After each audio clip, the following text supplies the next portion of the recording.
On va voir à quoi sert le travail des forces en physique.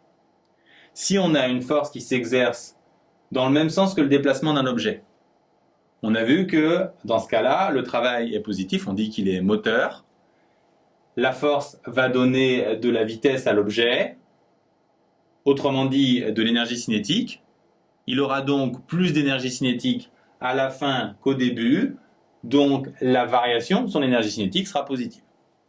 Inversement, si on imagine qu'une force tire en arrière, le travail sera résistant, la force va freiner le mouvement, elle va diminuer son énergie cinétique, et donc la variation de son énergie cinétique sera négative. Que se passe-t-il maintenant s'il y a plusieurs forces? S'il y a des forces qui tirent positivement et d'autres négativement, on va regarder le résultat globalement. Si la somme des travaux des forces est positive, on sent bien que la variation d'énergie cinétique doit elle aussi être globalement positive, et inversement, si le travail des forces est globalement négatif, la variation d'énergie cinétique sera négative. En fait, les physiciens démontrent à partir de la deuxième loi de Newton et de 2 lignes de calcul, mais de niveau Bac+1, qu'il n'y a pas seulement une relation entre les deux, mais une égalité.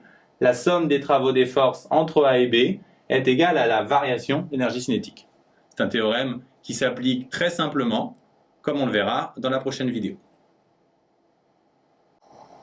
On peut résoudre tous les problèmes énergétiques de niveau lycée avec le théorème précédent, mais de façon surprenante, on vous a introduit au programme un autre théorème, le théorème de l'énergie mécanique dans son cas général, qui vous dit que la variation de l'énergie mécanique, c'est la somme des travaux des forces non conservatives.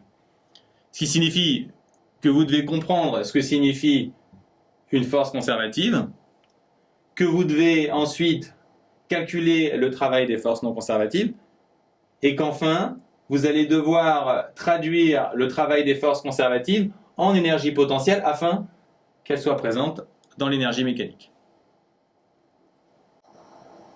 Première problématique soulevée par ce théorème sympathique, qu'est-ce qu'une force conservative?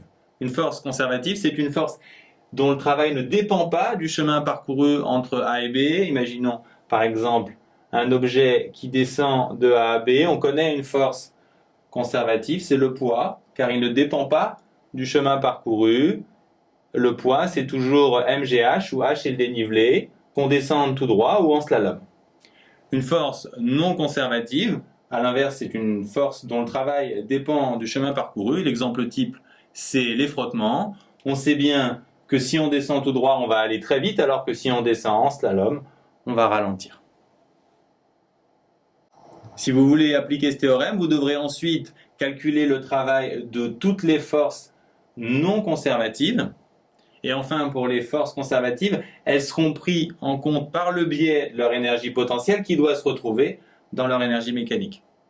Regardons pourquoi à partir de notre théorème de l'énergie cinétique, puisque le nouveau est une conséquence du premier. Imaginons le cas le plus simple qu'on puisse trouver, où les deux forces sont uniquement le poids et des forces de frottement. Le travail du poids doit pouvoir se transformer en énergie potentielle. C'est ce qu'on va voir puisque le travail du poids c'est mgh. H, si on suppose qu'on descend, ça va être ZA moins ZB.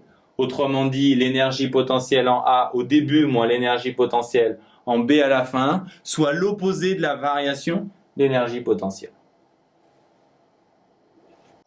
On peut donc remplacer ici dans notre égalité le travail du poids par moins la variation de l'énergie potentielle de pesanteur. Si on le passe de l'autre côté, on doit reconnaître ici EC plus EPP, c'est l'énergie mécanique. Et donc on a la variation de l'énergie mécanique qui est égale au travail des forces de frottement qui correspondent aux forces non conservatives. Donc on voit bien ici que ces deux théorèmes sont liés, en fait que le nouveau théorème est une conséquence du premier. Par contre, si celui-ci est très simple à utiliser, puisque on fait l'énergie cinétique à la fin mais au début, ensuite on calcule le travail des forces les unes après les autres sans se poser de questions. Ici, il faut qu'on sache discriminer les forces conservatives et non conservatives et qu'on sache déterminer toutes les énergies potentielles associées aux forces conservatives. On peut pour ça utiliser cette formule. En pratique, dans ce chapitre, les choses sont très simples. En l'absence de frottement, vous allez appliquer le théorème de l'énergie mécanique comme on l'a vu au début de chapitre, quand l'énergie mécanique se conserve. Énergie mécanique en A égale énergie mécanique en B, et vous aurez 3 types de problèmes: les chutes verticales, les chutes suivant une pente et les mouvements de pendule. S'il y a des frottements, vous appliquez le théorème de l'énergie cinétique. La somme des travaux des forces égale delta EC.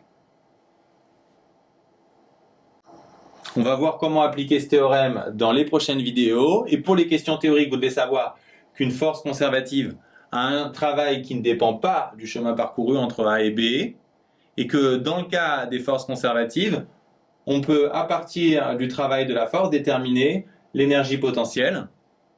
Cette formule va vous permettre notamment de comprendre l'origine de nouvelles formules comme les formules de l'énergie potentielle élastique ou l'énergie potentielle électrique.